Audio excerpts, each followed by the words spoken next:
Adorations to Sadguru, who is Brahman, the giver of supreme bliss, embodiment of pure consciousness, one without a second, vast as the ether, infinite, eternal, beyond the three gunas and their modifications, the supreme preceptor.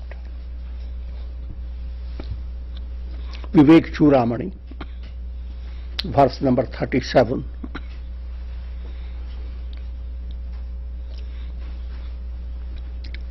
Sri Shankaracharya gives a poetic setting of disciple approaching a guru. And I have explained to you, this is highly poetic and mystical. The most familiar form is always a disciple who has developed eagerness and intensity of aspiration, is drawn to a guru who teaches the art and the knowledge leading to liberation. And generally the setup becomes like a school type of a setup. You go into a ashram or somewhere far away from the normal life and study the Upanishads, the Brahma Sutras, the Gita under guidance with strict discipline. That's general picture. But it is very restricted. A person may conform to all this and may not go anywhere, may be very little advanced. In other words, one may have all the setting, may have all the intellectual knowledge, and yet may be far away.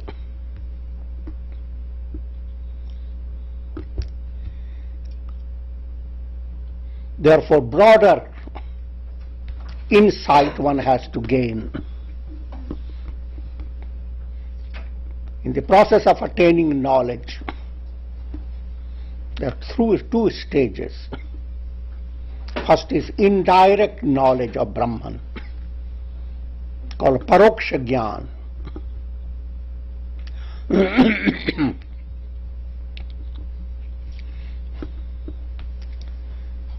When you study the scriptures and go on focusing on what you are being taught, all this is promoting paroksha jnana, indirect knowledge. That also is not easy to gain.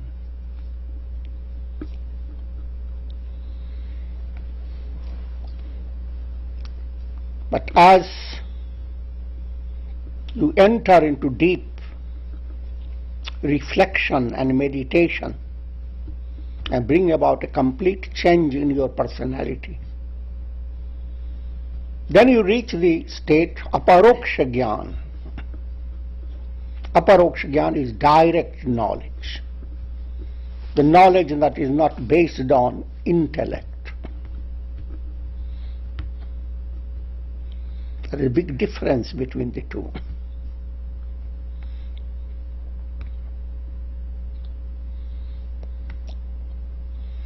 And the direct knowledge is not so simple, it's very profound.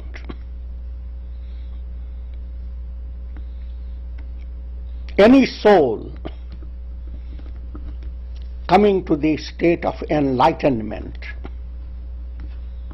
is something of universal implication and impact.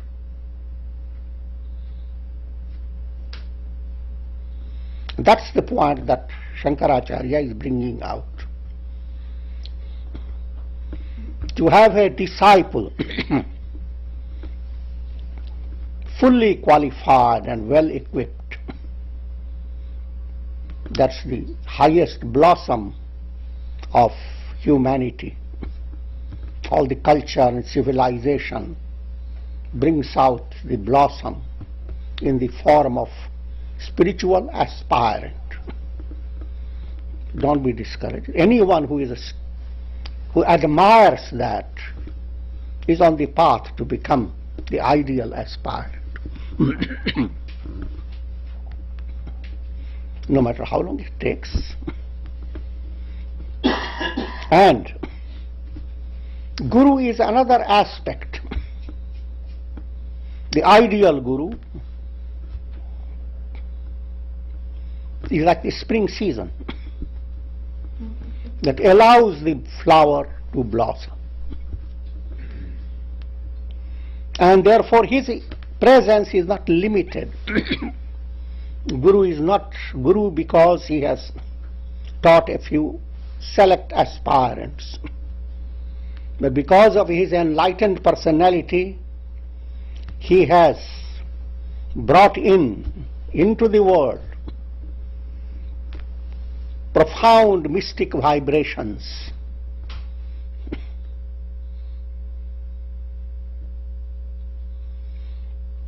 He had to put more grosser language and an illustration. He has exploded nuclear bombs. No matter how hidden the explosion might have been.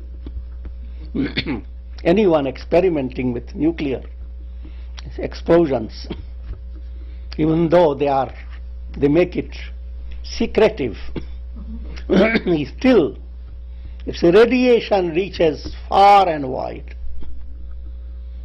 In the same way, and much more, anyone who attains enlightenment has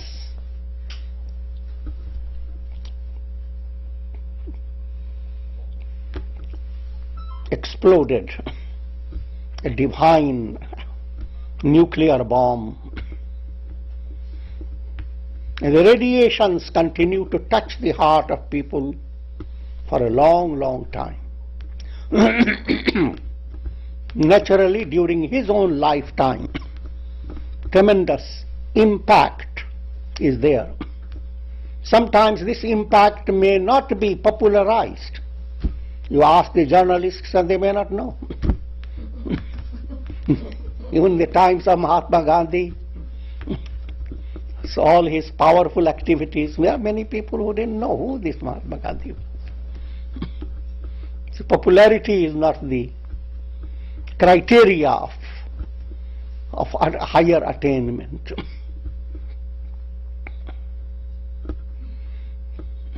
Sometimes saints were not so popular in their own time.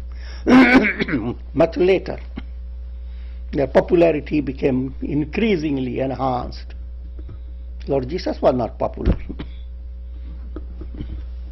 It is after his crucifixion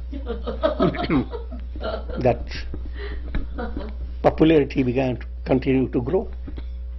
So it's not dependent on popularity, which is man-made.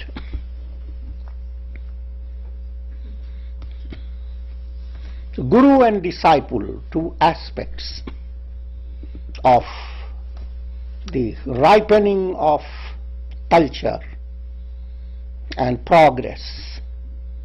If the world is really progressing, you will expect aspirants to emerge from it, who ask the question, what is the goal? How can that goal be realized?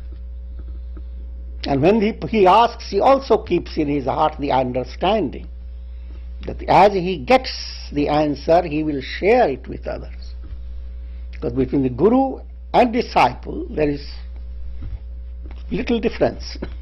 The disciple is would-be Guru, and Guru was past-time disciple. Guru was disciple of the past, and disciple is Guru of tomorrow.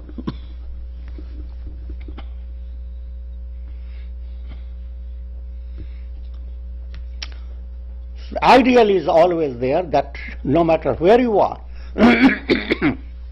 there is a fragment of spring within your heart. And as you gain, you share it. Sometimes knowingly, sometimes unknowingly. People who become healthy and joyous, they go on sharing their joy with others, they don't know it. The flower that is fragrant, it wafts its fragrance automatically. And then there is a normal understanding that innately every human being has that instinctive quality of sharing and removing pain and suffering from others. Say, for example, you were suffering from a certain malady, certain disease. It took you a long time to deal with it and overcome it. When you find another person suffering from the same, you pour down all your experience immediately without telling the person, look, it took me 5 years, so at least wait for 3 or 4 years and come to me.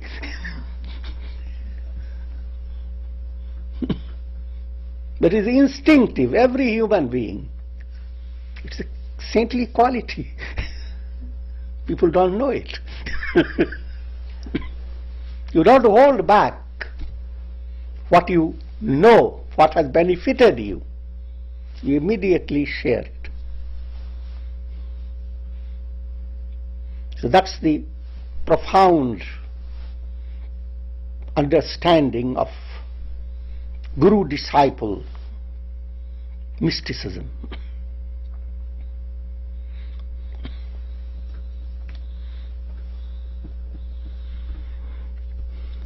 In 37th verse, Shanta mahanto nivasanti santo vasantavat lokahitam charantah tirnah swayam bhima bhavarnavam janan ahetuna anyan api tarayantah. There exist saints, calm and magnanimous, who are like the spring season.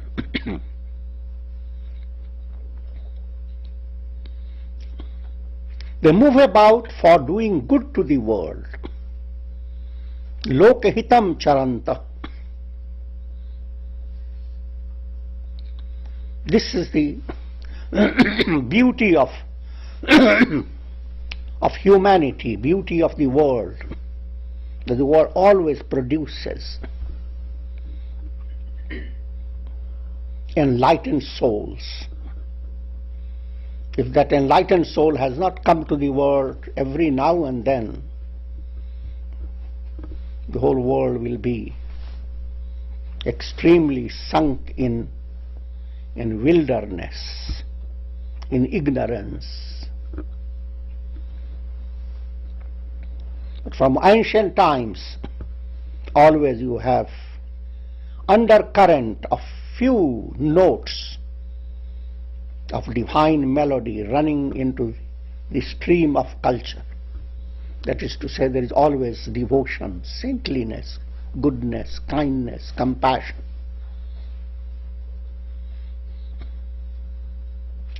There exist saints. Two great qualities, Shant. Here Shant refers to profound attainment of enlightenment.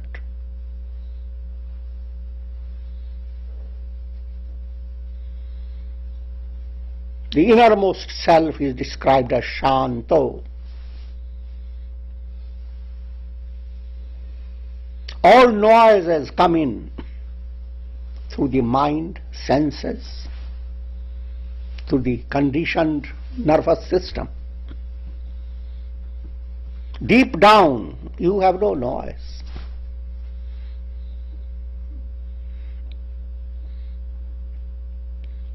In profound sleep, all noises move away.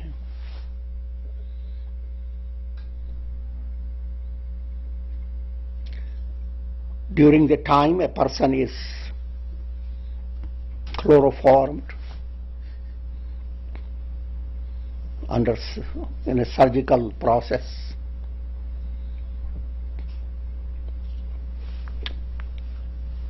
there is calmness. One side of the person may still keep little wakefulness and can go on describing feelings, what is happening, not having memory of that after the surgery is done. So that's the predicament of human experience of sufferings. It is not deep within your soul. It's led by your karma. You are moved into a realm of nervous system. There you have the sense of pleasure and pain, the sense of your body.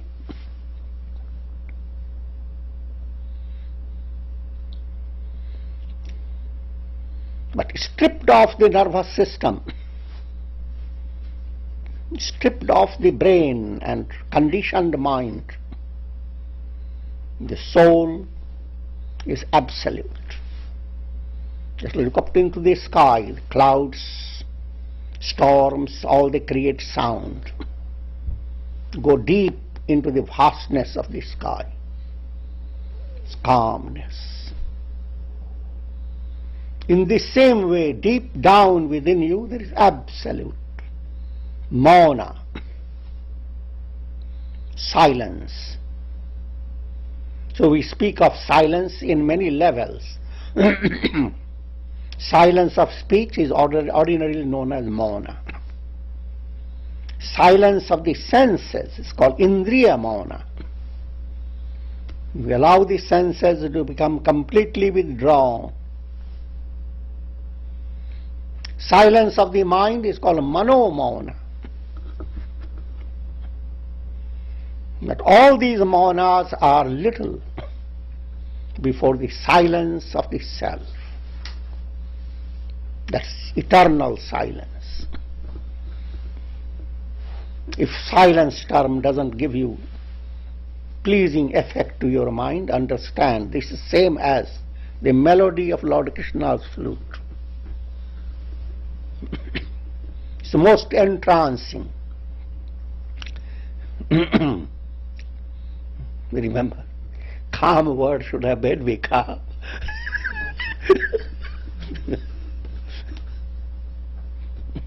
But I went on talking.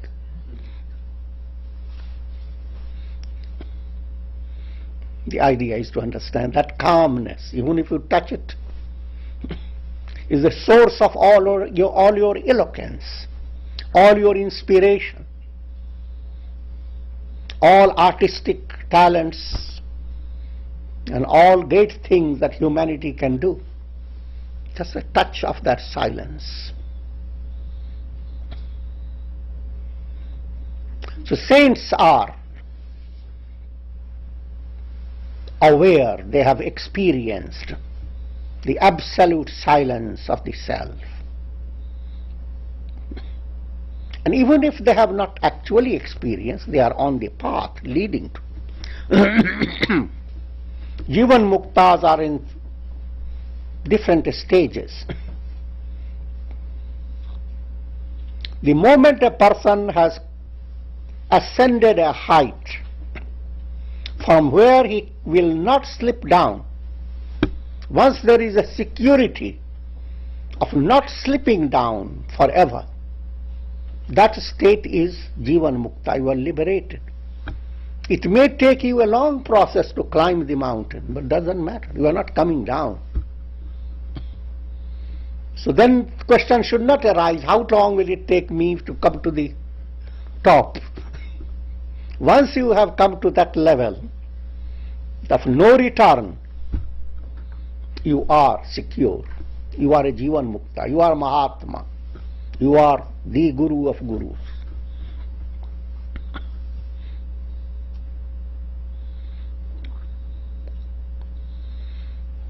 The influence of enlightened sages on humanity, on the world at large, that cannot be easily understood. The best description is the spring season coming to a forest.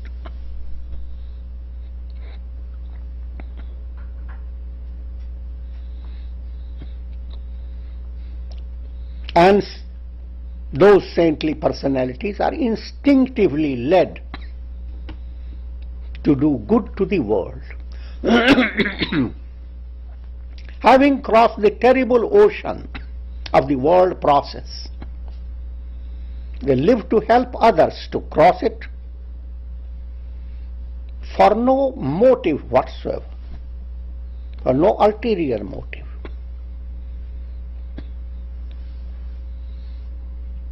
Motive such as, if I lead you to enlightenment, what will you do to me? What type of Christmas gift?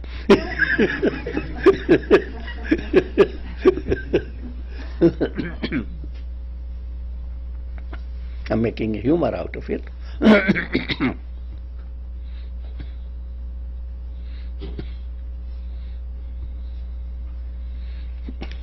In a narrow circle, there are many illusions. Many spiritual teachers, I'm not talking of the advanced ones, they try to secure that their disciples should always follow them. So one thing for certain, you should never change gurus.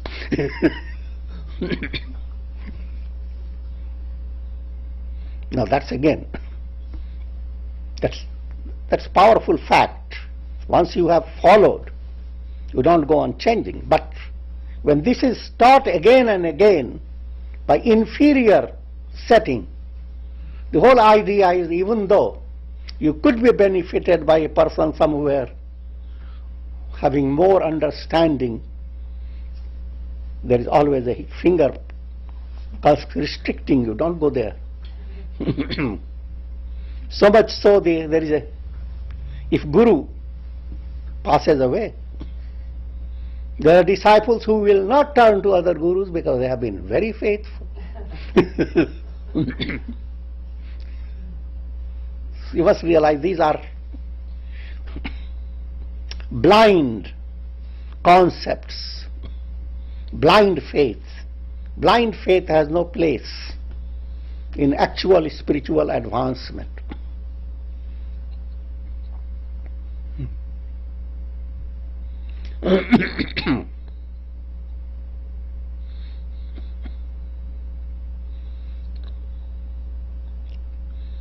Is dramatized in the story of Lord Buddha. When he attained nirvana, first idea entered his mind: I have completed the task. I have nothing to gain from this world. Let me enter into Maha Nirvana, dissolve the body, and finished. But immediately his compassionate heart gave him another answer.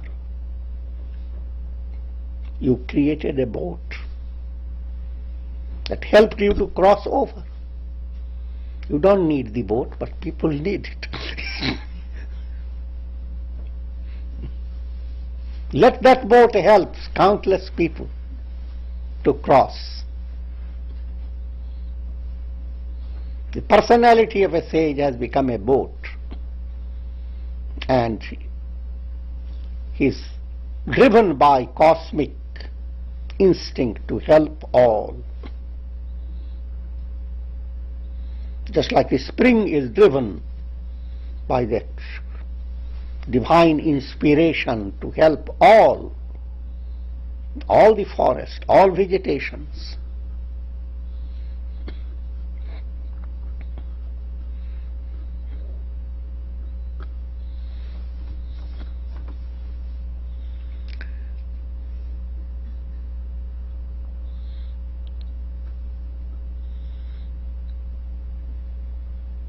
Ayam svabhava svata eva yat parashrama apanoda pravanam mahatman sudhanshuresha swayam arka karkasha prabhavitaptam avati kshitim kila.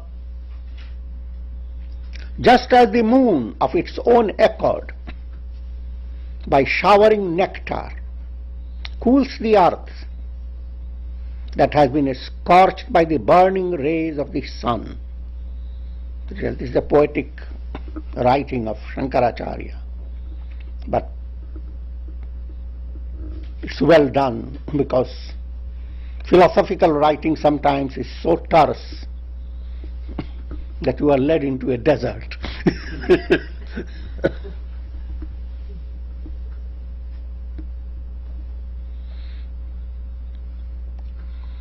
The earth is scorched by the burning rays of the sun. Think of this hot summer of tropics.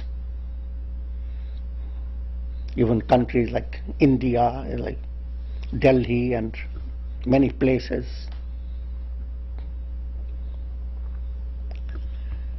Whole day, terrible heat, burning rays.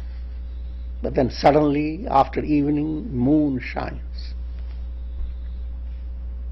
And the nectarine rays of the moon dredge the earth, removing all that was hot, drenching the earth with nectar.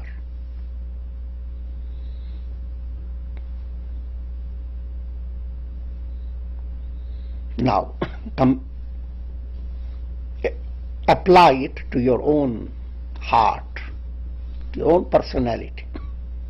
In your personality, it is the heart that matters. And your heart receives burning rays of the sun. The world has expression of scorching sun. So many things go on in the world. But do they give you a taste of nectar in your heart? Very few things.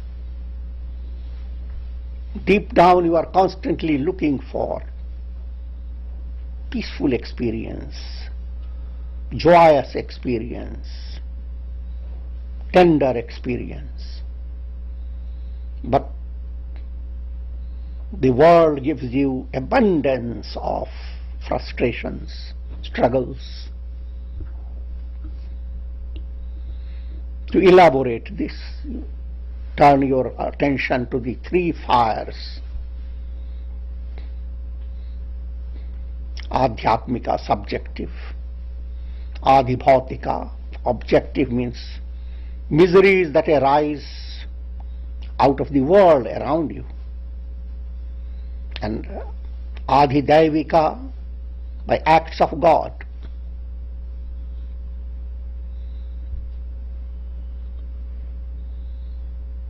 All things being transient, all that you gain in this world is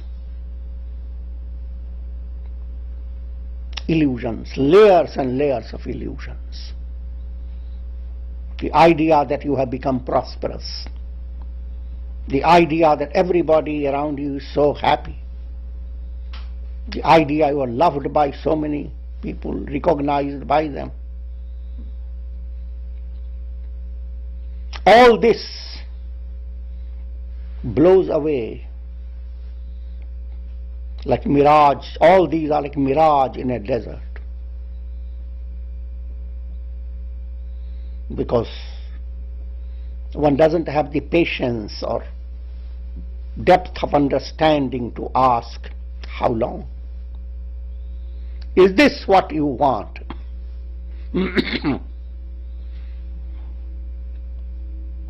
Joyous days have come to you, but will they stay? Even while they are there, a part of your heart is retaining the burning rays, because there is always, they will move away, then what are you going to do after?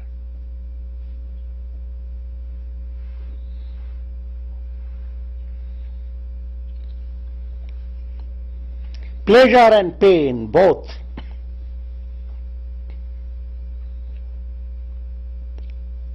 bring to your heart impressions of frustration.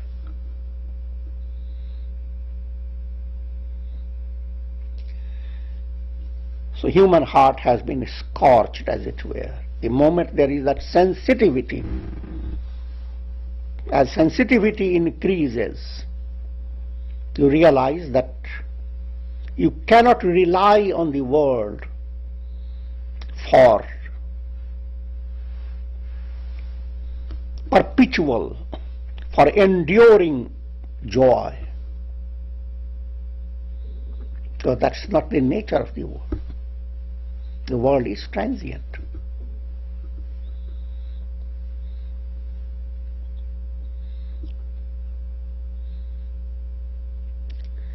But as you begin to practice sadhana under the guidance of Guru, your mind turns towards spiritualizing your personality, and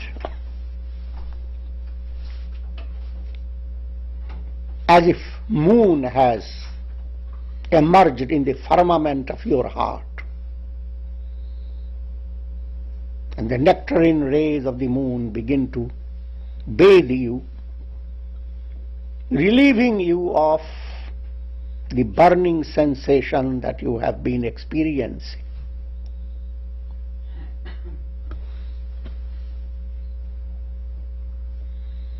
Sages like to bring the moon to you.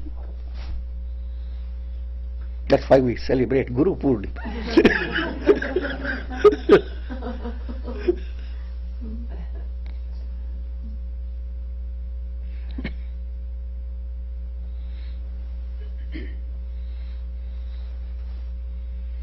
In Mahatmas, in sages, that human instinct to help others reaches its climax.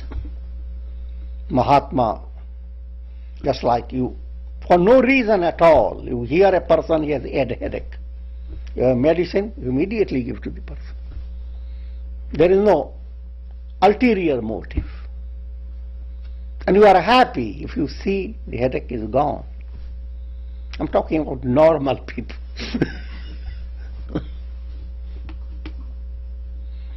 Similarly,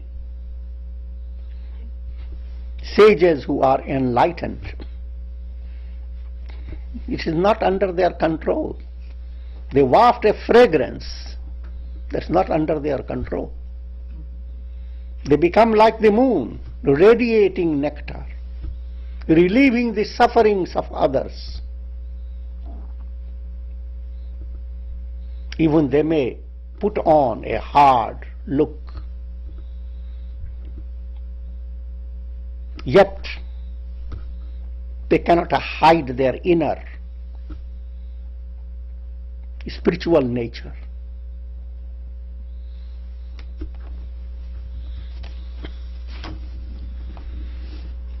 Brahmananda rasanubhuti kalitair putair shushitair yutair yusmat vakkala shojjitair shuti sukhair vakyamritaih sansechaya. It's a very compact Sanskrit, and I'm pronouncing it by breaking them.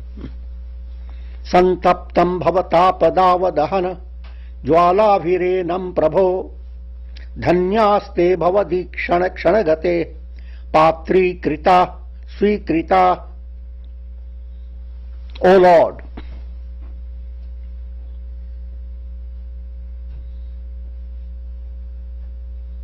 this disciple has approached the Guru, and that's what he is expressing. With your nectarine speech, sweetened by the enjoyment of Brahmic bliss, cooling, issuing in streams from your lips as from a pitcher or a jar, being poured delightfully into the ear.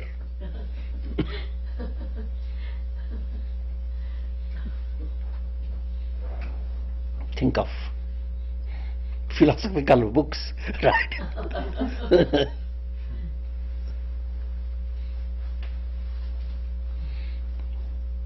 Words, teachings that enter the listening heart of an aspirant through the ears. It's like something nectarine, stream of nectar being poured from the lips of the sage to the ear of the listener. A stream of knowledge, like a stream of nectar. Please do shower on me who am tormented by bhavatapa dahana jwala, the afflictions of the world, similar to the leaping tongues of forest fire.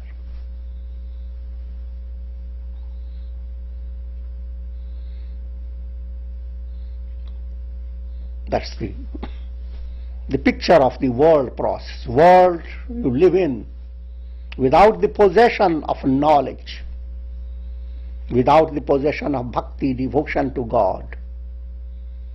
Then what's this world? It's the leaping tongues of forest fire. You are trapped in it. Everything you attain is sheer vanity.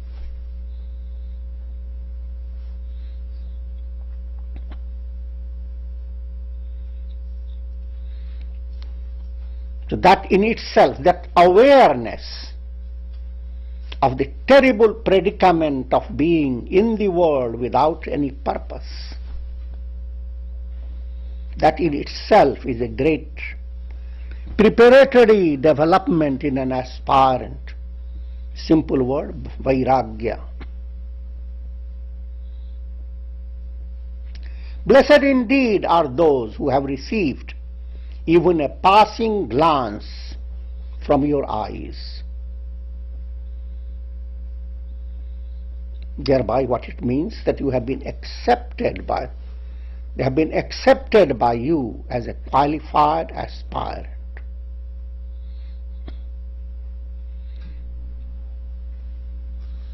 Like spring season comes for the entire forest.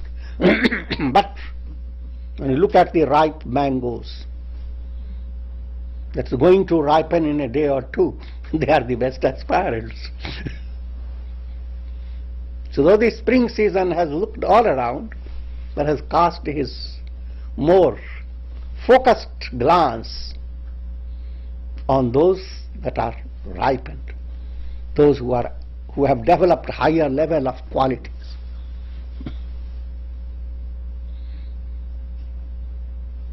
It is not human type of sentiment of partiality. Therefore, in this, if you read the stories, you realize Vyasa could not give enlightenment to his own son. Naturally, he loved his son, but it couldn't be given. So he had to send him to King Janaka,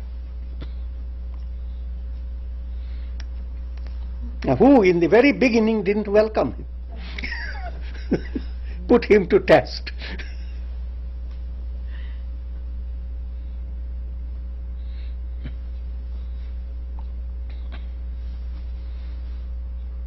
So it is a matter of a divine process. The disciple to have aspiration, coming under the glance of a spiritual preceptor.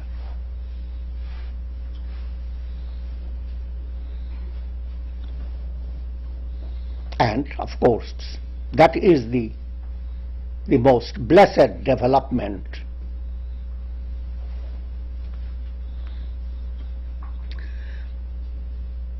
Katham tareyam bhava sindhu metam kava gatir me katamostupaya jane na kinchit tripayava yam prabho samsara dukkha kshatim atanushva. How to cross over this ocean of the world process? The disciple is now presenting his aspiration before a guru. What is going to be my gati? Gati is fate. What will be my fate? But gati is more than fate.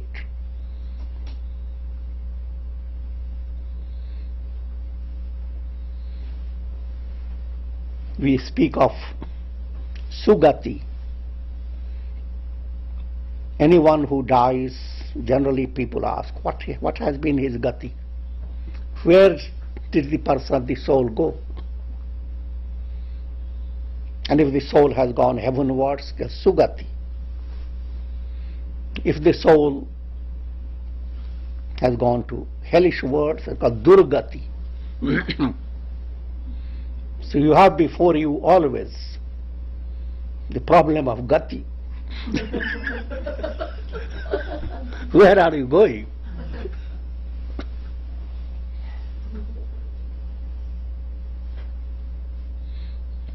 So go on securing sugati.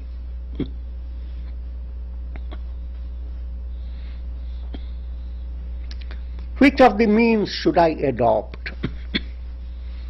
The aspirant is asking the question, what should be my sadhana?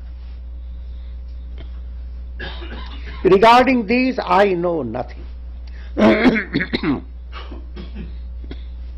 That's an expression of surrender. You don't have any preconceived notion. Open mind. You don't say to the Guru, I already have read the Vedanta, etc. Maybe a little touch here and there and you can put the things right. When you approach with that, the Guru has a big problem. You already know, what should he teach?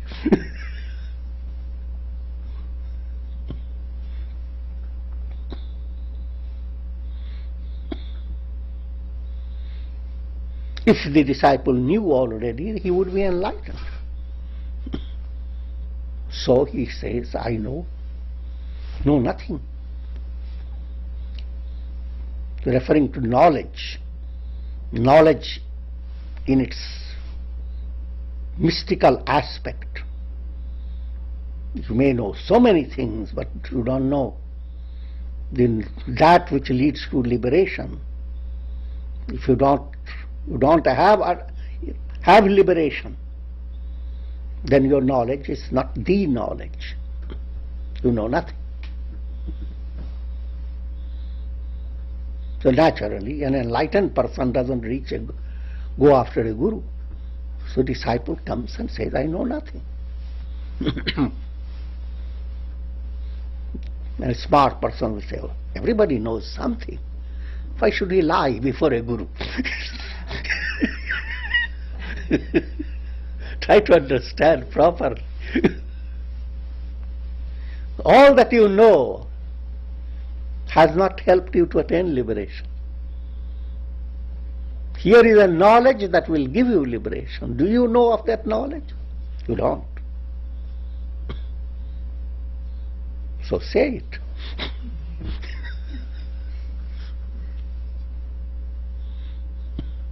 O Lord, please be gracious to save me and teach me at length how to end the misery of the world process. That is to say, give me the entire entire knowledge, like Krishna gave the entire Gita to Arjuna. He didn't cut short because time was very limited.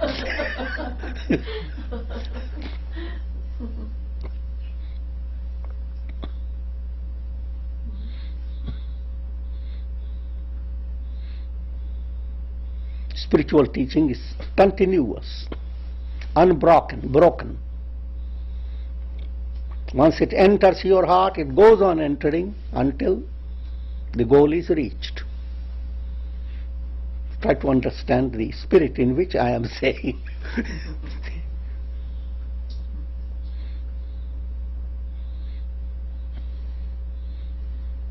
Because it is not academic teaching. So you are not just waiting for the time and what you have heard, but it's the whole process of how you are absorbing it, how you are living your day-to-day life, how you are developing different qualities.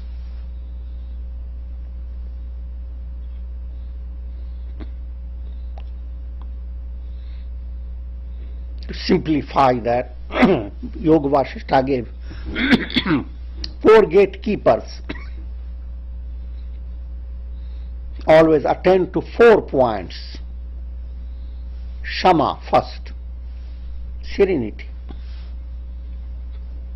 You are looking for liberation and you have a problem. Am I on the right path? How long I have to go on working until I receive liberation? Is there a liberation? Instead, ask yourself, am I in the possession of a calm, relaxed mind? Can I keep myself detached in every situation? Because serenity means you are detached, you are looking at a situation, you are not in it. It is the art of a photographer. You have to take a snap of a setting of people. So, move back to have an objectivity before you. If you are agitated, then you can't have the ability to study things and to handle things as they come before you. The serenity becomes the most powerful qualification. But that also you can't attain it in a day or two. Keep it before you as your goal. Day by day you have to work on it. Just like people work for their health. You find yourself, you look a little miserable, someone says, be healthy.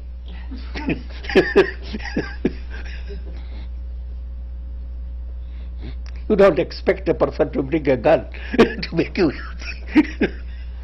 The process is day by day. Now you will start working for it. Along with Shama, Santosh. Spiritual movement is not handled by a discontented mind. You don't look around and say that person is advancing in meditation, I am not.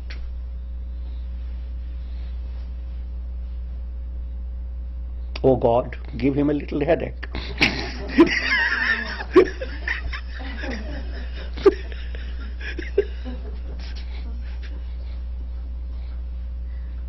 That's too crude. But there is no jealousy in actual spiritual movement. Anyone who advances, he gives you a sense of thrill. You are in a garden. Every flower, less fragrant, more fragrant. And among the flowers there is no jealousy. The less fragrant ones, more fragrant ones, they all waft their fragrance. In spiritual field, all attainments are joyous.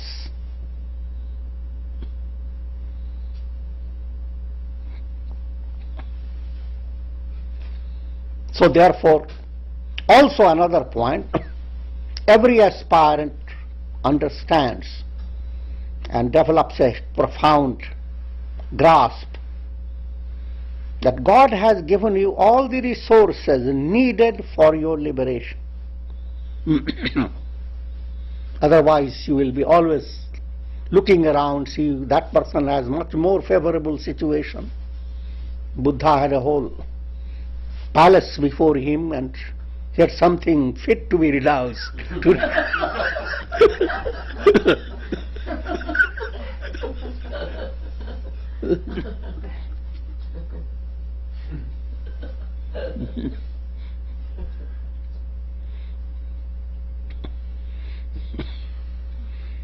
That's called contentment. To understand that you have all things needed for your evolution and you have to go on working upon it without being discontented. And satsanga, constant good association, blended with all these vichar, allow your intellect to delve deeper and deeper into who am I? And all this process is guided by the nectarine rays of divine presence through the Guru.